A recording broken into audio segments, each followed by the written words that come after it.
Hello, അസ്സലാമു അലൈക്കും. നമുക്കെല്ലാവർക്കും ബട്ടർ ചിക്കൻ ഇഷ്ടമാണ്. അപ്പോൾ നല്ല ക്രീമി ബട്ടർ ചിക്കൻ റെസിപ്പി നോക്കിയാലോ?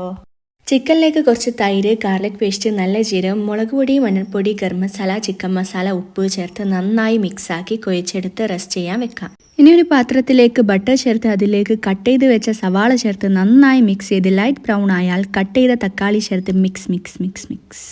ഇനി കുറച്ച് ഉപ്പ്, മഞ്ഞൾപ്പൊടി, ഗരം മസാല ചേർത്ത് നന്നായി മിക്സ് ചെയ്തെടുക്കാം. ഇനി ഗാർലിക്ക്, നല്ല ജീരകവും ചേർത്ത് മിക്സ് ചെയ്ത് അതിലേക്ക് ഒരു പിടി കാഷ്യൂ ചേർത്ത് മിക്സ്. ഇനി ചൂടായ പാത്രത്തിലേക്ക് ബട്ടർ ചേർത്ത് നേരത്തെ റെസ്റ്റ് ചെയ്ത് വെച്ച ചിക്കൻ ഇട്ട് ഫ്രൈ ചെയ്തെടുക്കണം. തിരിച്ചും മറിച്ചും ഇട്ടിട്ട് നന്നായി ഫ്രൈ ചെയ്തെടുക്കാം. ചൂടാറിയ ശേഷം സവാളയുടെ മസാല മിക്സിയിലിട്ട് നന്നായി അരച്ചെടുക്കാം. ഇനി ഒരു പാത്രത്തിൽ ഓയിൽ ഒഴിച്ച് ചൂടായാൽ കുറച്ച് മുളക് പൊടി ഇട്ട് അരച്ചു വെച്ചത് കൂടി ചേർത്ത് നന്നായി മിക്സ് ചെയ്യാം. ഓവർ തിക്നെസ് മാറാനായിട്ട് കുറച്ച് വെള്ളം ഒഴിക്കാം. ഫ്രൈ ചെയ്ത ചിക്കൻ ചേർത്ത് അതിലേക്ക് കുറച്ച് കുരുമുളക് പൊടി, ഉപ്പ് ചേർത്ത് നന്നായി മിക്സ് ചെയ്തെടുക്കാം. ഇനി കുറച്ച് കസൂരി മേത്തി ഇട്ടാൽ നമ്മുടെ ക്രീമി ബട്ടർ ചിക്കൻ റെഡി. വേണമെങ്കിൽ ടോപ്പിൽ മല്ലിയില കൂടി ആഡ് ചെയ്യാം. ട്രൈ ചെയ്ത് നോക്കിക്കോ, നിങ്ങൾക്ക് എന്തായാലും ഇഷ്ടപ്പെടും.